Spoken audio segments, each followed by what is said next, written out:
kira-kira kesepakatan kemarin yang akan dilanjutkan tidak lagi.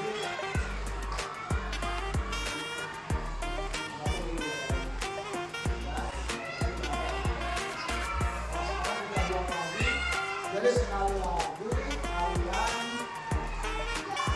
waktu sekarang ini masih belum harus menjadi aturan sekolah.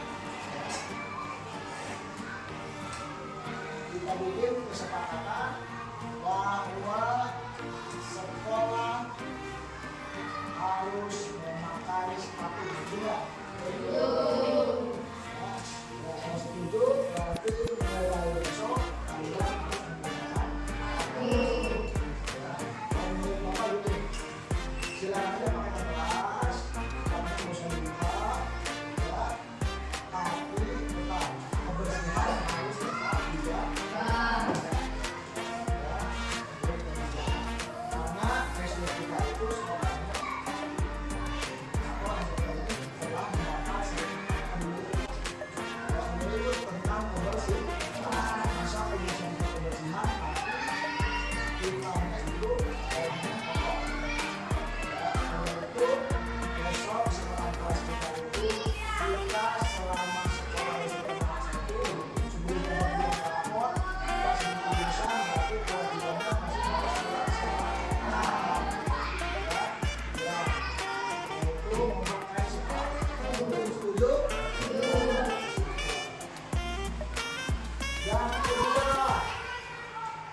Yang kedua, kesepakatan yang kedua untuk pakaian, ya, untuk pakaian tolong diperhatikan kembali, ya. Hari Senin pakaiannya apa, Selasa apa, Rabu apa, Kamis apa, Jumat apa, Sabtu apa, ya. Tapi itu kan termasuk dalam kesempatan kelas sebenarnya. Kalau sekolah itu memakai sepatu semua sepatu. Dan kita harus kelas 6. Ya, begitu juga seragam. Ini maksudnya satu kelas harus sama. Ya, biasakan melaksanakan disiplin yang benar. Ya, itu kelas. Itu untuk kelas. Berarti tadi kita masuk. Ya, sepatu itu mau masuk. Emang kalau dia sepatu kan harus itu aturan sekolah. Ya, kalau untuk aturan kelas yang pertama di mana kita masih belajar nih, ya, biar tidak mengganggu bawa pengganggu, tetap assalamualaikum, ulangan, ya. Jadi kesepakatannya masuk tepat waktu. Nah, setuju? Setuju ya? Jam berapa masuk? Ya, jam 7.30 ya, 7.30 tuh yang pertama ya. Jadi harus ikuti aturan di kelas 15 ya. Jadi masuk ke kelas 4 harus, kita di kelas 6 harus datang tepat waktu, kalau bisa sebelumnya ya. Terus yang kedua, yang apa? Kesepakatan yang kedua, kita masuk sekolah Wiyata baru dengan kebersihan. Di kelas kesepakatan apa? Menjaga kebersihan. Jadi harus awas. Ya, mulai besok terlambat. Pulang terlambat sama bawa terlambat. Dengan masalah terlambat, bahasanya dilarang terlambat. Tapi datang tepat waktu, karena menjaga kebersihan. Mati lu, nanti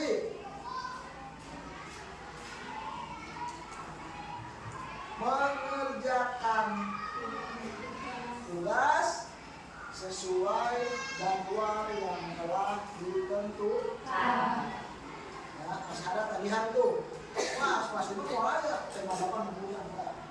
Ya, jadi tema 8 nanti seminggu depan tema 9.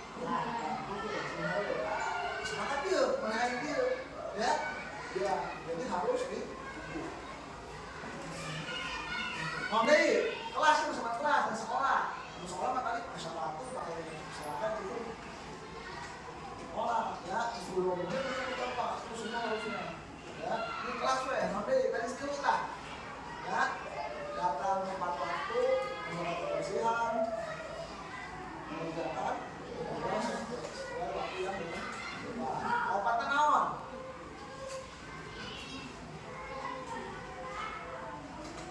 Belajar dengan berarti udah mulai ya bisa di kelas atau berangkat bapak lalu ngomong dulu ya kan sama aja ya. Kenapa bapak kasih tahu di SD di SMP masih ada ya, SMP lebih ketat lah. Terus disiplin positif ke guru itu biasanya dan siswa. Yang kedua segi berpakaian. Ya, sekarang sudah mulai ada peraturan langsung dari kementerian ya untuk seragam ASN dan PTN itu dibedakan.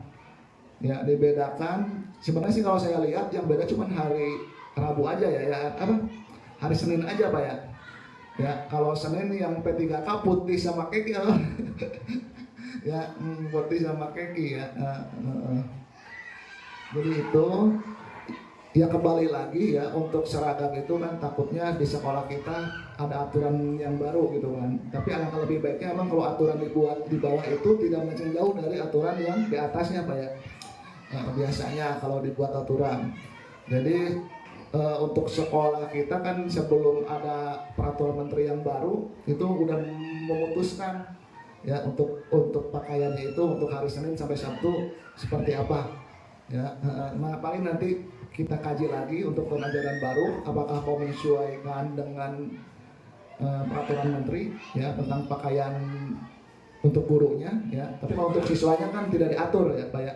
Ya untuk siswanya paling nanti kita inikan lagi di saat tahun ajaran baru untuk hari Senin mau apa, Selasa apa, dan Rabu apa ya. Yang jelas di mana dibuat aturan di situ semua warga sekolah itu harus mentaati ya, semua harus mentaati. Jadi itu tentang yang disiplin positif ya, itu yang waktu. Terus disiplin positif bisa juga ke kebersihan ya, kebersihan seperti di kita diprioritaskan kata Pak Depi kemarin yang ikut Adiwiyata bahwa untuk sekolah yang mengikuti Adiwiyata itu anaknya itu suruh membawa alat makan minum dari rumah. Ya, itu tujuannya apa? Mungkin tujuannya untuk mengurangi sampah Pak ya. Ya, sampah plastik terutama ya. Sebab kalau dibawa di rumah kan itu bisa dicuci Pak. Ya, baik Pak tempat makan atau tempat minumnya itu bisa dicuci kembali. Jadi tidak terlalu banyak sampah yang dibuang. Ya, beda dengan beli langsung, kalau plastik beli langsung buang kan ya. Jadi itu mungkin ke lingkungannya seperti itu ya. Kenapa sekolah Adiwiyata itu diharuskan membawa alat makanan minum sendiri dari rumah ya. Selain lebih sehat mungkin Pak makanan dan minumnya kan bisa langsung dipantau lah ya. Kalau bawa di rumah kan bisa terpantau kan bahan-bahannya, cara proses masaknya ya. Tapi kalau beli kan kita nggak tahu Pak ya, nggak tahu itu kandungannya atau bekas apanya gitu kan. Mungkin jadi kalau dilihat dari segi kesehatan bawa dari rumah itu lebih bagus lah sebab bisa langsung terkontrol. Ini ciri-ciri ini aja lah, ciri yang paling menonjol ya kalau beli sama masak Pak ya. Kalau beli kadang-kadang minyaknya itu minyak yang bekas orang. Saya lihat pecel lele Pak ya, pecel lele ya tapi kan hidung kita minyaknya ya. Jadi lelenya eta abus gede, tapi kan kalau masak kan biasanya langsung dibuang, sekali dua kali pakai lah minyak bisa langsung dibuang. Tapi kalau beli ya mungkin seperti itulah ya. Itu disiplin positif ya, disiplin positif. Terus yang B-nya itu memahami motivasi perilaku manusia berkaitan dengan hukuman dan penghargaan. Nah untuk budaya positif jangan harus selalu beri hukuman terus, tapi harus ada fleksibel ya, ada hukumannya, ada penghargaannya ke anak itu ya. Jadi anak yang tadinya rada-rada aktif ya, akhirnya baru setelah dikasih pengarahan, setelah dikasih sori teladan ya dari kita dia ada mulai berubah. Nah, mulailah kasih penghargaan di situ untuk memotivasi siswa-siswa yang lainnya juga supaya bisa mengikuti, ya. Jadi tetap suri teladan dari guru yang harus diutamakan, ya. Jadi sebelum anak ini melarang membuang sampah, ya gurunya juga membuang sampahnya ke tempatnya. Ya, biasanya guru anu sok ngarokok mah plong mah dalungkeun rokok. Jadi ya, sangkara di mana wae lah ya. Jadi seperti itu, sebab kayak laporan ya, Pak mending itu buang sampahnya. Seperti itu. Jadi harus seimbang antara hukuman dan penghargaan, ya. Nah, hukuman terus kurang halus, ya, terus penghargaan terus kurang halus lah. Jadi seimbang. Terus yang C-nya posisi kontrol seorang guru. Nah, di sini seorang guru itu posisi kontrolnya bisa dia sebagai penghukum, bisa, ya. Budak salah mencari kanan, tunjuk-tunjuk sebagai penghukum, ya. Terus posisi kontrol guru ada juga sebagai teman, ada, ya. Jadi budak teh kurang sopan ke orang, jadi nembuk itu mah, Bu, ya. Jadi kita harus bisa menempatkan nih posisi kontrol ini, Pak, ya. Mana di saat sebagai teman, mana di saat kita sebagai guru, gitu kan. Jadi itu larinya nanti ke kepribadian. Kan sebagai teman budak ngaledonan ka guru, ya. Itu juga kurang bagus, sebab kalau dekat nanti tidak ada rasa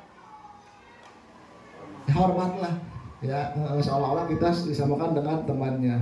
Nah, terus yang posisi kontrol yang paling bagus itu sebagai manajer, ya. Sebagai manajer itu kita bisa menempatkan di mana di saat sebagai teman waktu apa, ya, di saat menjadi seorang penghukum waktu apa, ya.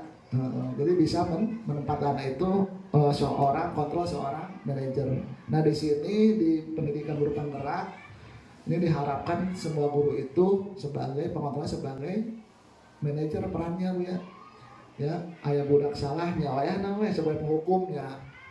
Laksanakeun we karena hukumna meureun beda meureun. Moal kos hukum nangkep maling kepolisian. Ya, asal we gitulah, ya. Yang penting tidak membuat cedera anak lah, ya, dan juga menghukumnya sesuai dengan situasi dan kondisi, ya. Jadi ulah di saat loba jelema begitu Bu hukumna punya. Jadi dari mata ke mata lah panggil, ya, dari hati ke hati lah, gitu kan. Ulah dihareupeun babaturanana apa. Beuseung ngandonkeun, ya, iya rasa mental anak itu, ya. Jadi dihareupeun budak gitu, di budak teh jadi don lah. Jadi ya itulah